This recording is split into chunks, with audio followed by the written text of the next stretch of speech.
confortado à maneira de ferido comum, lobriguei o quadro confortante que se desdobrava à minha vista. Clarencio, que se apoiava num cajado de substância luminosa, deteve-se à frente de grande porta, encravada em altos muros, coberto de trepadeiras floridas e graciosas. Tateando um ponto da muralha, fez-se longa abertura, através da qual penetramos silenciosos. Branda claridade inundava ali todas as coisas. Ao longe, gracioso foco de luz dava a ideia de um pôr do sol em tardes primaveris. À medida que avançávamos, conseguíamos identificar preciosas construções situadas em extensos jardins. Ao sinal de Clarencio, os condutores depuseram devagarinho a maca improvisada. A meus olhos surgiu, então, a porta acolhedora de alvo edifício, a feição de um grande hospital terreno. Dois jovens, envergando túnicas de nível linho, Peraí, me perdi. Acorreram presunçosos ao chamar de meu benfeitor. E quando me acomodavam num leito de emergência, para me conduzirem cuidadosamente ao interior, ouvi o generoso ancião recomendar carinhoso: guardem nosso tutelado no pavilhão da direita. Esperavam agora por mim. Amanhã cedo voltarei a vê-lo. Zane, deixa eu só fazer um Hum. comentário. É interessante também nessa parte, né? Porque aí ele foi conduzido para essa cidade de Nosso Lar, né? Que é uma cidade belíssima, né? Que vai ser o livro, ele vai contar sobre essa cidade. Mas a gente vai ver que é uma cidade que ainda é muito próxima ao plano terreno, então tem muitas coisas que são parecidas. Mas existem outras cidades em planos acima, né? Então, à medida que vai subindo no plano vibratório, mais diferente são as características, mais sutis, mais elevadas é a organização social. E existe outras cidades também em planos mais densos, né? E aí, um outro ponto que eu queria falar sobre essas cidades, que existem cidades e existem postos de assistência, né? No segundo livro, nos Mensageiros, o André Luiz vai visitar um desses postos de assistência que tem em regiões mais densas, mais umbralinas. E algo que nos é dito, né, inclusive a, naqueles livros da transição planetária do Manuel Filomeno de Miranda, ele, o que a espiritualidade diz é que nesse período da regeneração da humanidade está aumentando muito a quantidade de postos de assistência, de postos de socorro. Estão sendo construídos os mais variados postos, né, para receber, para acolher, para auxiliar os espíritos necessitados, sabe? Ô, Ismael, você acha que o posto de acolhimento, que a gente faz esse trabalho e tal, seria um desses locais que você está falando? Desculpa. Com certeza, né? O nosso grupo, ele tá ligado com toda uma equipe espiritual que tá ligado a determinado campo de acolhimento, né? Ou talvez campos de acolhimento, né? Eu não sei como é que é bem essa, mas que a gente tá ligado a um determinado local. Essas energias, né? Isso aqui, na verdade, é um laboratório energético, né? Esse nosso trabalho. É, quando a gente está doando as energias, elas são utilizadas. É como se fosse um passe, né? A gente está dando um passe nesses campos que acolheram espíritos necessitados, né? Então eles ficam esperando mesmo por isso. Por isso que esse nosso trabalho, essa leitura aqui é só uma leitura preparatória. O principal mesmo é a irradiação, né? Eles já sabem que todo dia vai vir esse aporte de energias para esses espíritos, né? E são energias que são extremamente úteis para eles, porque nós encarnados nós temos energias mais densas, essas energias mais animais, né? Do nosso duplo etérico, né? Do nosso corpo físico. Então essas energias são extremamente úteis em trabalhos assistenciais para esses espíritos mais densos, sabe? Então por isso que né, quando tem grupos assim que que se destinam a esse fim, a espiritualidade, né, dá um grande apoio, porque é muito útil. Eu vou dar só um exemplo que a gente vai ver ainda no livro Nos Mensageiros. Tem uma parte que o André Luiz ainda está no começo, está aprendendo, ele vai em um local que é um culto no evangelho no lar.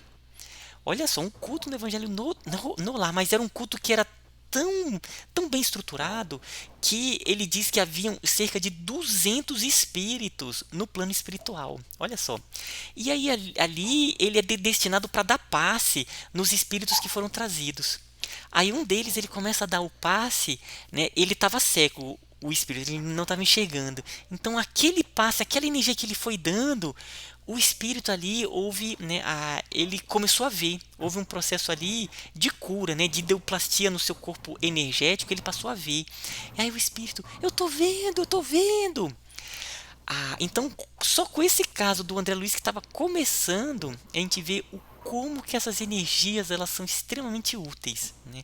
Então imagina a gente aqui que somos encarnados, que temos essas energias mais densas, o bem que é feito, sabe? Realmente é muito importante mesmo esse trabalho. Por isso que é sempre importante mesmo na hora da irradiação a gente tentar cumprir as horas ali e começar na hora certinha, porque é o ponto principal, né? O ponto principal nessa atividade é essa irradiação. É Hum. isso. Enderecei-lhe. Oh, desculpa, eu já fui começando. Pode começar ou alguém quer falar alguma coisa?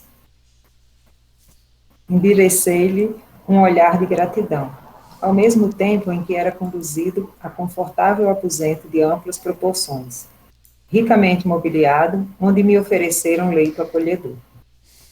Envolvendo os dois enfermeiros na vibração do meu reconhecimento, esforcei-me por lhes dirigir a palavra, conseguindo dizer, por fim, amigos, por quem sois? Explicai-me em que novo mundo me encontro. De que estrela me vem agora essa luz confortadora e brilhante? Um deles afagou-me a fronte, como se fora conhecido pessoal de um longo tempo, e acrescentou: estamos nas esferas espirituais vizinhas da Terra, e o sol que nos ilumina nesse momento é o mesmo que nos vivificava o corpo físico. Aqui, entretanto, nossa percepção visual é muito mais rica. A estrela que o Senhor acendeu para os nossos trabalhos terrestres é a mais preciosa e bela do que supomos quando no círculo carnal. Nosso Sol é a divina matriz da vida, e a claridade que irradia provém do autor da criação. Sani, Opa, deixa eu só fazer um comentário sobre essa questão do Sol. Né? Aqui ele falou algo rápido, né? Nosso Sol é a divina matriz da vida e a claridade que irradia provém do autor da criação. No planeta, a gente ainda nem imagina toda a profundidade, a importância do Sol. Né? Essa energia né, que a princípio se acredita, né, que são ondas eletromagnéticas, são fótons que estão vindo, né, o Sol também emite algumas partículas, né, altamente energéticas, mas há muito além, né, do fóton que está chegando, né? Então, da luz visível, do infravermelho, do ultravioleta, são energias em outros estados, né, ali de vibração, e que a importância dela para o nosso corpo energético é imensa, né? Então, nós recebermos o sol, né, estarmos ali no momento em que o sol, a gente está tomando um banho de sol, a gente pode intensificar essa absorção, né? Então, pela vontade, é possível ali, né, pela vontade, a pessoa ela se concentrar e aí ela absorve, né, ela, essas energias que vêm do Sol, essas substâncias, essas moléculas energéticas que estão vindo do Sol. Então, isso é um grande nutrir para os nossos corpos energéticos, estruturas que estão necessitadas ali, é direcionado essas energias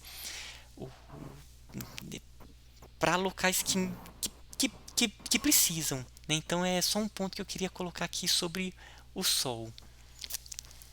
É interessante, porque eu nunca tinha pensado por esse ângulo, porque, assim, a gente sabe o quanto o sol é importante com relação à vitamina D, com relação a toda essa parte física da coisa, né, toda essa parte de questão de saúde, como a importância do sol em si, mas não tinha pensado em toda essa parte eletromagnética que você está falando. E de transmissão também, de você estar ali, de repente, e começar a absorver essa energia e também transmitir essa energia para um trabalho assistencial. É muito interessante isso.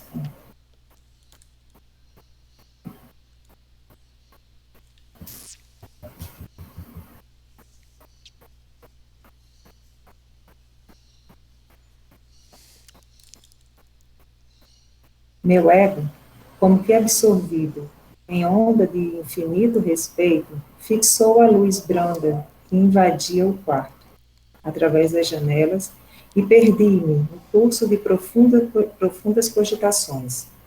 Recordei, então, que nunca fixara o sol nos dias terrestres, meditando na imensurável bondade daquele que nolo concebe para o caminho eterno da vida. Semelhava-me, assim, ao cego venturoso, que abre os olhos para a natureza sublime depois de longos séculos de escuridão. A essa altura, serviram-me caldo, caldo reconfortante, seguido de água muito fresca, que me pareceu portadora de fluidos divinos. Aquela reduzida porção de líquido reanimava-me inesperadamente. Não saberia dizer que espécie de sopa era aquela, se alimentação sedativa, se remédio salutar. Novas energias amparavam-me a alma, profundas comoções vibravam-me no espírito. Minha Sani, maior emoção. ô Sani, hoje eu tô parando você tanto, né, Sani? Deixa eu só fazer um Não comentário tem nisso problema, aqui. não. Nós temos que parar mesmo, que a gente tem que comentar para ficar mais. Para ficar melhor entendido. Essa parte aqui, ó, a essa altura, serviu-me um caldo reconfortante, seguido de água muito fresca que me pareceu portadora de fluidos divinos. E aí ele fala sobre esse líquido, né? Assim, depois ele fala aqui, não saberia dizer que espécie de sopa era aquela, se alimentação sedativa, se remédio salutar.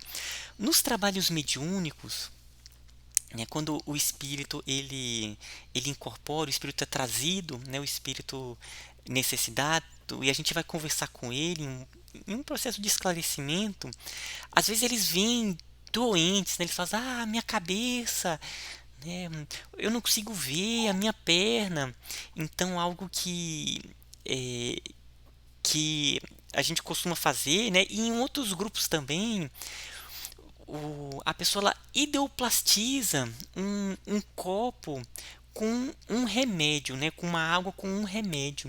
Então esse processo de ideoplastia ele também é conduzido pela espiritualidade e é interessante o espírito quando ele toma ele já sente aquele processo o começo da cura dele, né? É quase um processo instantâneo, ele já se tranquiliza. Então essa essa parte aqui me lembrou isso. Teve uma vez que eu fui participar de um trabalho que também era de irradiação para colher espíritos, né? Mas era um outro grupo, que era um grupo presencial, que era um trabalho de 2 horas. E quando eu fui participar, eu achei interessante também, porque no momento em que eles estavam doando energias e acolhendo espíritos, a pessoa que estava dirigindo também ele pedia para que o grupo ideoplastizasse como se fosse umas tigelas com uma sopa energética. E lá tinha um médium um médium muito antigo, com uma vidência muito estruturada já, sabe? Bem estável.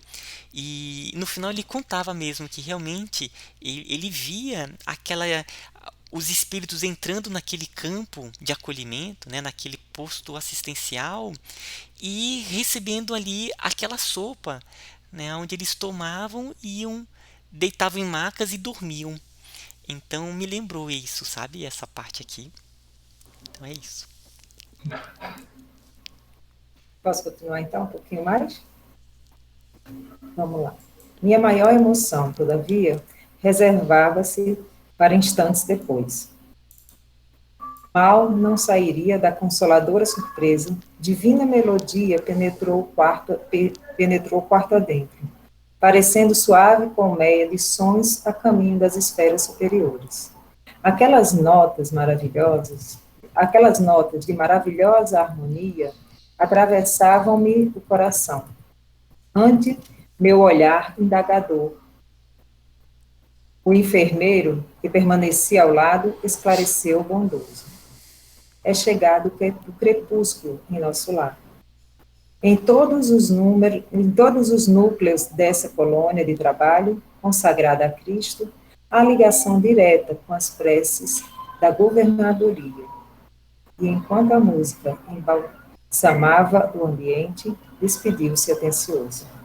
Agora fique em paz. Voltarei logo após a oração. Empolgou-me ansiedade súbita. Não poderei acompanhar-vos? Perguntei suplicante. Está ainda fraco, esclareceu gentil. Todavia, caso sinta-se disposto,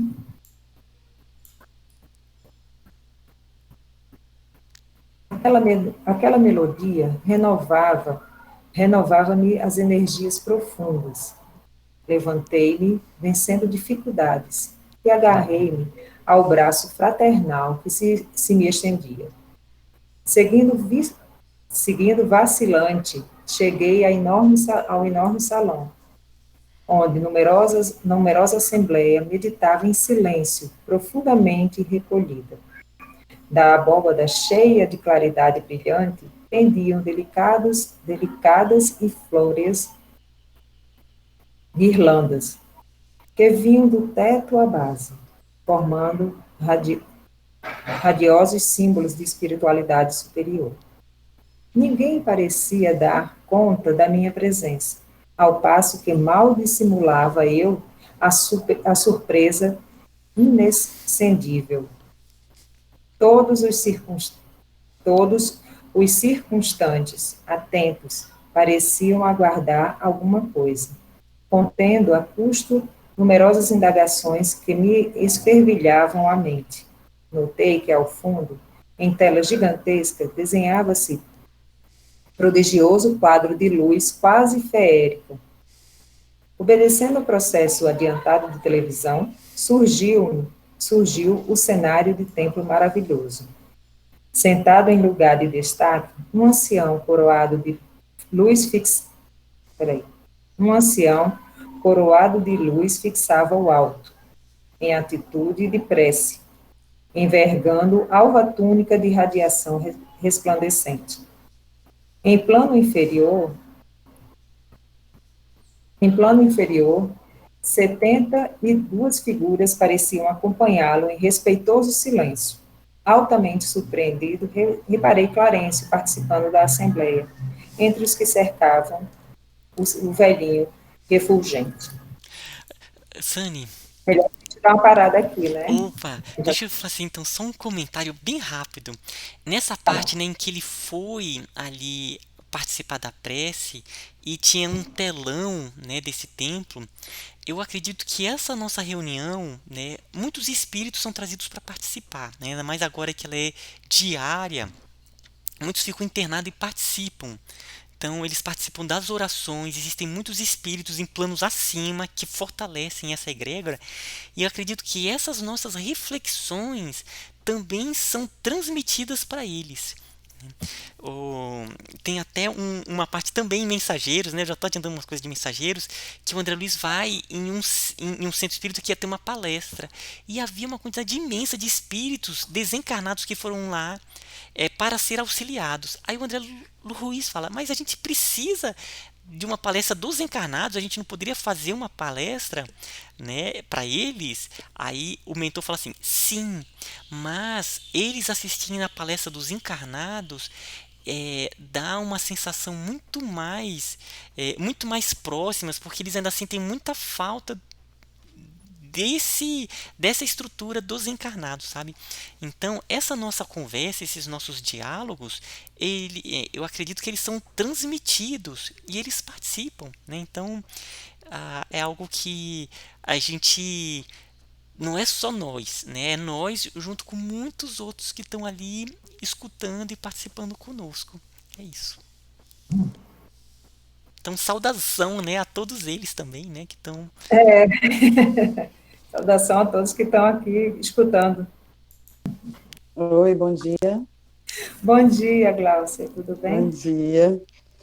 É, Esses Bom dia. nossos estudos, eu fico imaginando, porque André Luiz, ele se passa, assim, bem no comecinho agora, ele se passa como um ser humano normal, né? Com todos os defeitos, né? Com todos os... um terreno, assim, bem normal como a gente. Só que ele teve um pouco não sei se foi influência divina, alguma coisa, a curiosidade dele, né? Porque igual nesse momento que ele foi assistir essa oração, né? Esse negócio, foi por força de vontade dele, né? E todo o desenvolvimento que ele vem depois foi por querer conhecer, querer aprender, querer estudar. E eu fico imaginando os outros, né? Que os espíritos que não têm essa vontade, né? Então, a gente ora pela gente e por esses outros que não têm esse ânimo, essa vontade, que não querem evoluir, que não querem aprender, que acham que ali acabou e pronto, que era só até ali, né? Mas André Luiz vem mostrar que não, né? Que vai aprendendo, que vai se esforçando, tanto que, igual o Ismael falou, né, no Missionários lá, gente, ele quer saber de tudo, ele pergunta tudo, ele quer se interessar, né? É muito interessante. Eu estou lendo, só que é um livro grande, né? É um livro que eu vou lendo e às vezes eu tenho que voltar às páginas porque eu não entendo muito bem. Quando ele chega nessas reuniões que começam a falar de fluídicos, eu não entendo, fico perdida. Aí eu tenho que voltar para tentar. Mas foi só um comentário, eu estava com saudade de vocês, só Que para falar. saudade. Então, vamos começar a nossa